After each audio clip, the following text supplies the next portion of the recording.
Hi everyone, I'm Michael. Welcome to today's class. In one of the most famous scenes from the Harry Potter series, a group of students, new to Hogwarts, line up before the Sorting Hat. This magic hat then decides what school house they will belong to based on their personalities.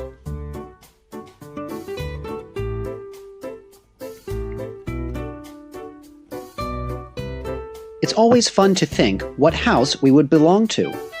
What kind of people are we? What kind of personalities do we have? Of course, there's no sorting hat in reality. But if we want to learn more about ourselves, we can try a personality test. Today's lesson has two parts. Part 1 discusses people's personality traits. Part 2 talks about personality tests and our reactions to them. Do you remember the different Hogwarts houses from Harry Potter? What about the personalities related to each house?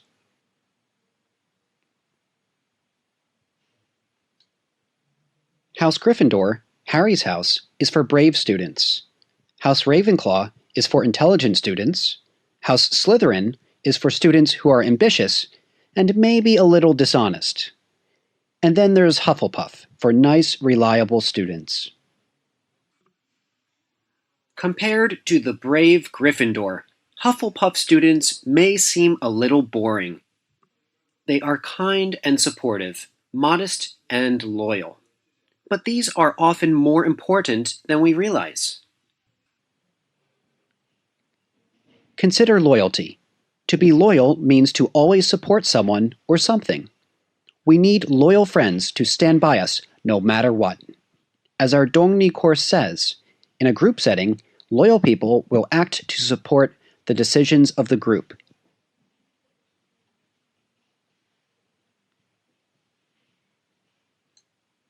That means loyalty is also important in business.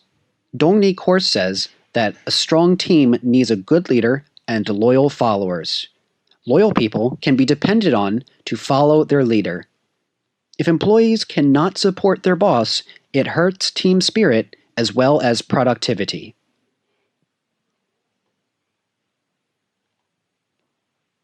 These days, it seems people are more self-interested than loyal.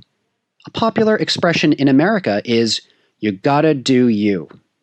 An employee may sign a contract and then leave their job a few weeks later. Or we may make plans with friends and then they cancel at the last minute.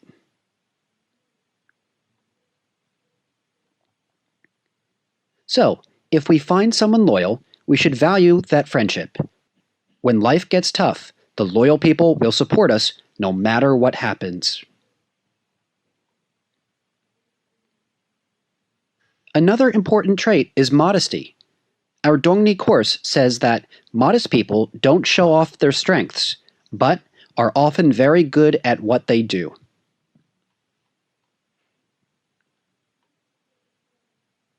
We live in an age of the personal brand.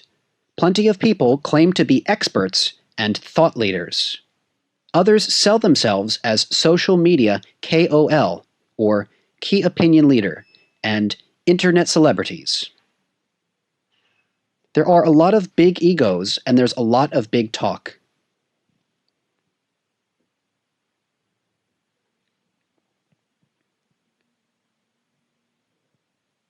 But while many people sell their abilities, their talk is often cheap. For example, an expert may just be someone with a small blog. Modest people don't pretend to be better than they are. So, if we all lived in Harry Potter's world, which famous people would be a Hufflepuff? Well, Nelson Mandela may be one.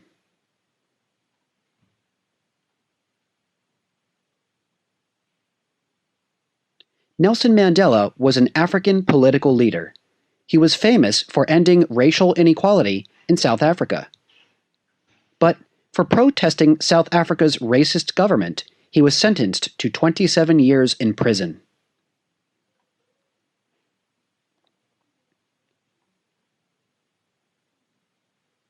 During his time in prison, Mandela was offered freedom. If he had stopped protesting the government, he would have been released. But Mandela refused. He knew that if he left prison, even if he was free, South Africa would never be free. So he stayed in jail. He was loyal to his cause.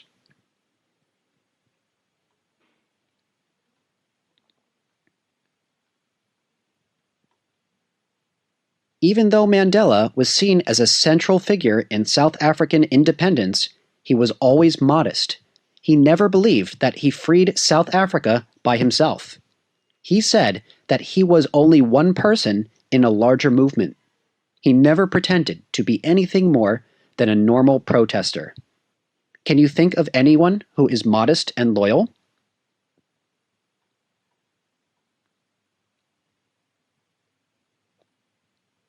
Now, let's talk about House Ravenclaw, also known as the House of the Wise.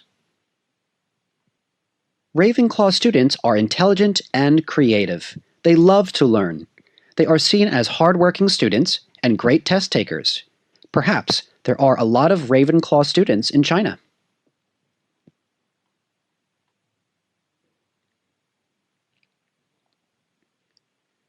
We all want to think of ourselves as creative and intelligent. In our society, both of these are very attractive traits. Intelligence gets us into good schools and helps us find good jobs. Creativity shows that we think and express ourselves in an original way.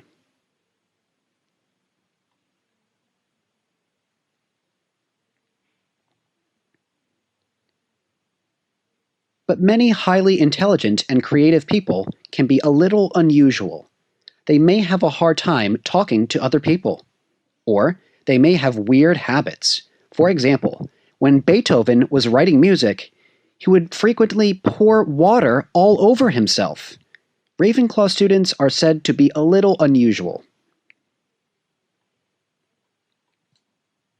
And with intelligence comes pride. Ravenclaw students may be a little conceited. As our Dongni course says, conceited people often have a very high opinion of themselves. They may think that they are better than other people. The painter Salvador Dali may have been a real-life Ravenclaw. He was incredibly creative, strange, and conceited. He said that being Salvador Dali is one of the greatest joys in the world. He also owned a pet anteater and walked it around Paris like a dog. Can you think of anyone else who is intelligent, strange, or conceited? Intelligence is a trait Ravenclaw shares with another house. Let's talk about Slytherin.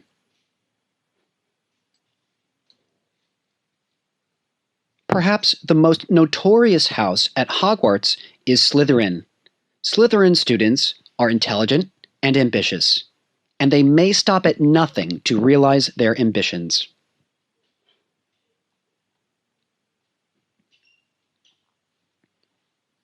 In addition to being ambitious, many Slytherin are resourceful. When faced with a challenge, resourceful people are able to find quick and creative solutions.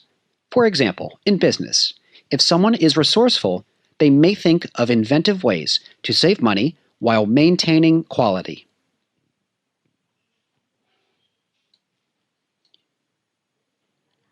Normally, being resourceful and ambitious are positive traits, but many Slytherin may also pursue their ambitions dishonestly. They are not afraid to lie to or deceive people to get what they want. They may not be very trustworthy. A useful phrase to describe the Slytherin attitude is, "the end justifies the means." This means the way we accomplish a goal doesn't matter, as long as we accomplish it.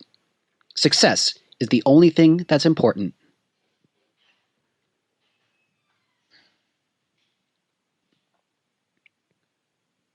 Considering their resourcefulness and ambition, many Slytherins probably make good CEOs.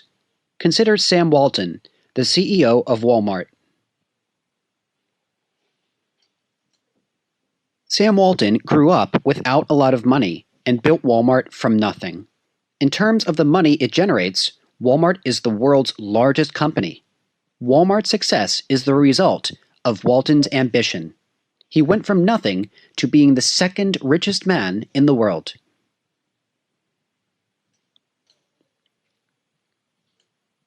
Walmart is not a popular company, though. Some believe it destroys local businesses because the businesses cannot compete with Walmart's low prices. It's not a very fair strategy, but for Walton, maybe the ends justify the means.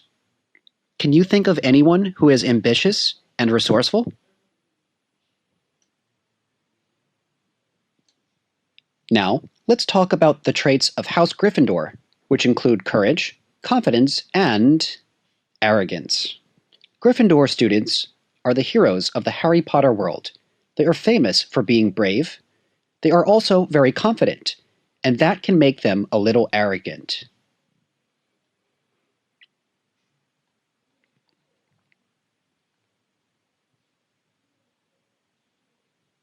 To be brave means to not be afraid of danger. In fairy tales, a brave hero may fight a dragon to rescue a princess. But to be brave, we don't always need to fight. Sometimes it means standing up for our beliefs when our beliefs aren't popular.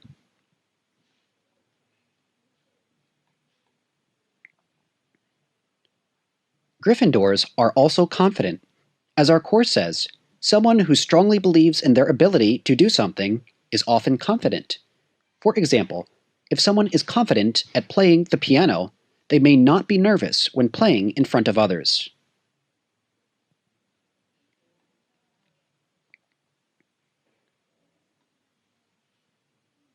But one can also be confident in what they believe.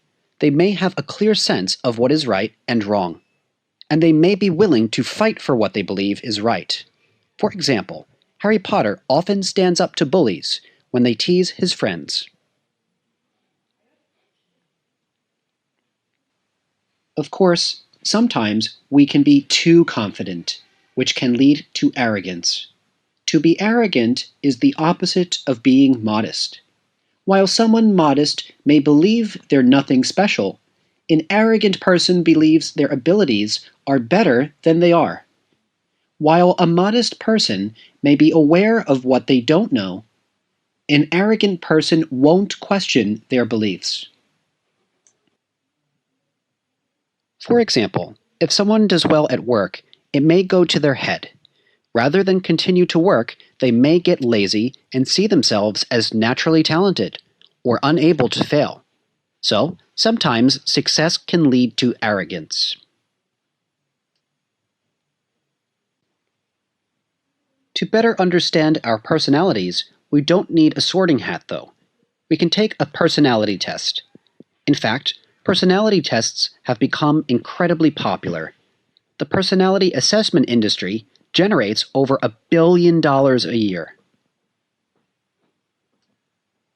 Here, we're going to talk about why people take personality tests, the personality test industry, and opinions toward personality tests.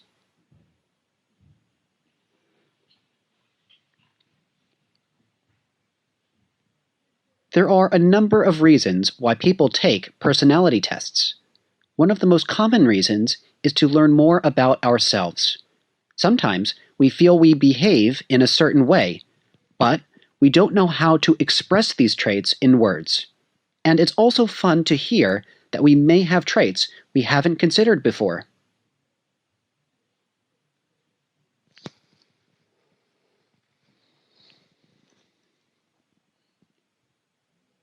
People also use personality tests to help find love and friendship.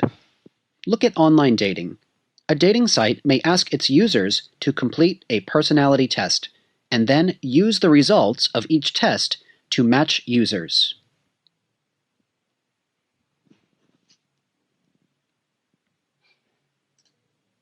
More detailed personality tests are increasingly being used in the workforce. 80% of Fortune 500 companies use personality tests before hiring someone during the interview process. These tests help determine whether an employee's attitude and behavior is a good fit for the company.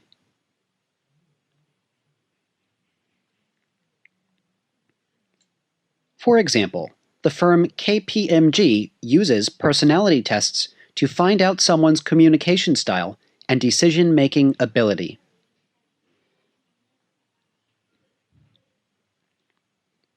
Of course, these companies don't always develop these tests on their own. To meet growing demand for personality tests in the office, an entire industry has emerged.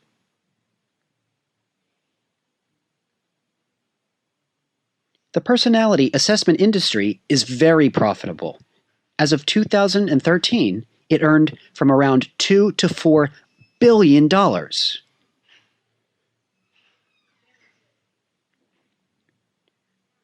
The most popular test in the world is a questionnaire called MBTI. It is often used during the hiring process by HR departments, universities, and even government agencies. It is taken by 2 million people every year around the world.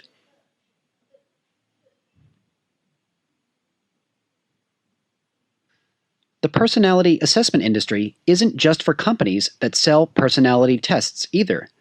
Because these tests are popular among major companies, some businesses sell advice on how to hack the tests.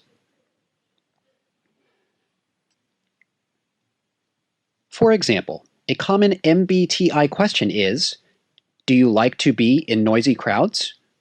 While many people may not like this kind of situation, if they are interviewing for a job, it may be bad to answer no. That's because what the question is really asking is if they can work well when the office is busy.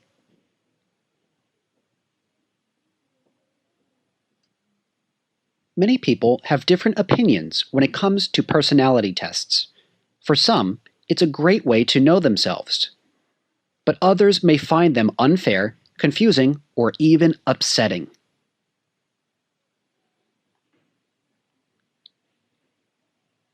Some people may support personality tests. Considering their popularity around the world, many people find personality assessments fun, interesting, and useful. Part of the reason is that we feel good when we know ourselves better. The more we understand ourselves, the more we can determine our needs and handle challenges in our lives. For example, if we need space and quiet serenity to concentrate, maybe we can arrange to go to work earlier and leave earlier. We may also like assessments because they help us understand other people too. For example, if a boss has an employee who enjoys teamwork and an employee who enjoys working alone, they may want to assign them work that brings out their strengths. But not everyone enjoys personality tests. Some people may doubt the results. They may not feel the results describe who they are or what group they belong to. For example, just because a test says they are disorganized doesn't mean they are. Maybe they trust their own experiences rather than a third-party test.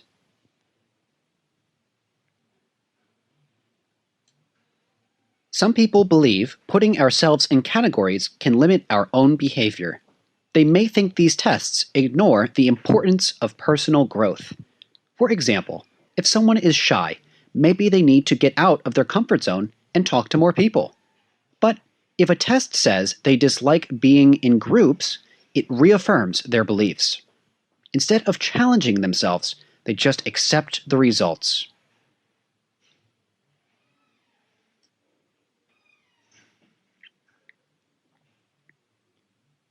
In an office setting where tests are being used to hire and fire people, some people may feel taking them is unfair.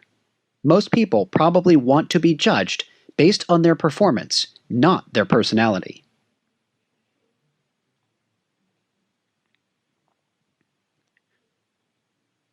Personality tests can lead companies to make simple and possibly inaccurate assumptions about their employees. In English, this is called putting people in boxes. No one wants to lose their job over a test. But this has happened.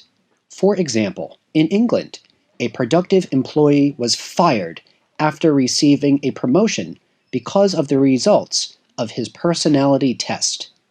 Even though the company had decided to give him a promotion based on his performance, the company then took it away.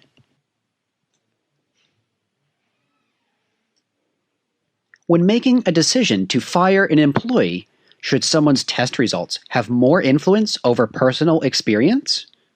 For some people, these tests just may be creating more prejudice in the world. Years ago, we had many prejudices against people based on their gender and race. For example, we used to believe women were more emotional than men.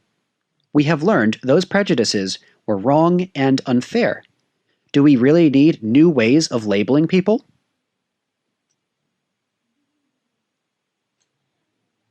Whether they think personality tests are unfair or just confusing, people may be right to distrust them. There is not a lot of evidence to suggest personality tests are even accurate. Let's examine the accuracy of personality tests from a scientific perspective.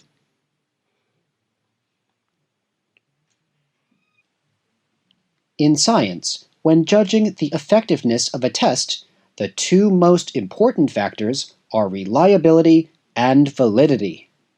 Reliability refers to the repeatability of findings.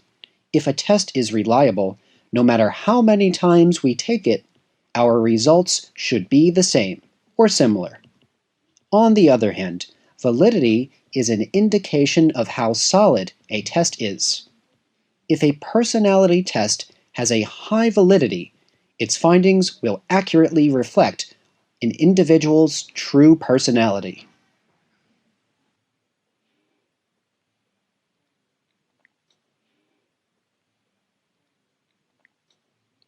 Let's look at a reliable test. If we take an HIV test, we will have the same result every time. But this is not the case for popular personality and psychology tests. In fact, studies have shown these tests do not offer reliable results.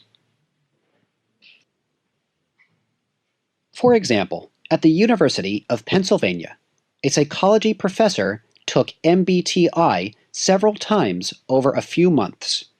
The results changed every time he took the test.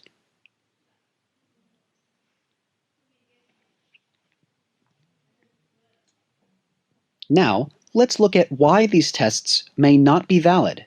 From a scientific perspective, it is hard to measure how accurate these tests are. Studies have shown that the tests are only accurate if people believe the results. Part of why people enjoy personality tests is because they strengthen the traits they want to believe. For example, when someone sees that they are creative on a test, they're likely to think, "Oh, that's so me. Who wouldn't want to be creative?"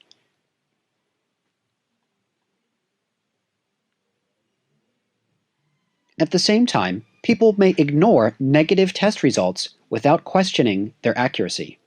For example, if the same test says someone is creative but depressed, that person may ignore depressed but accept creative.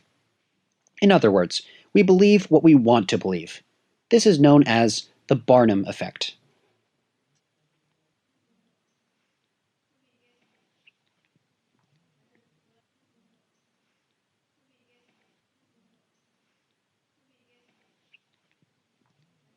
But there is little scientific evidence to suggest that these tests are valid. The National Academy of Sciences conducted a study of 20 kinds of Myers-Briggs tests commonly used in the workplace. They determined only one test was accurate enough to use. So, in conclusion, there's no doubt personality assessments are fun.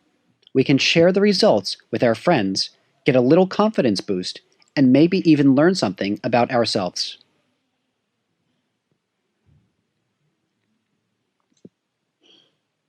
But beyond having fun, we should take these tests with a grain of salt. Human beings are more complex than a score or a ranking. Looking at the results of a personality test rather than looking at someone's actual personality will lead to poor judgment.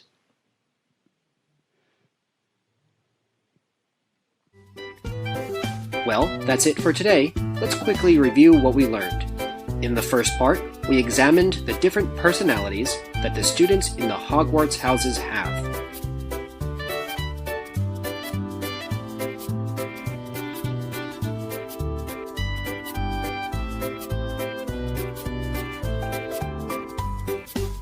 Then, in the second part, we took a closer look at the current personality test industry.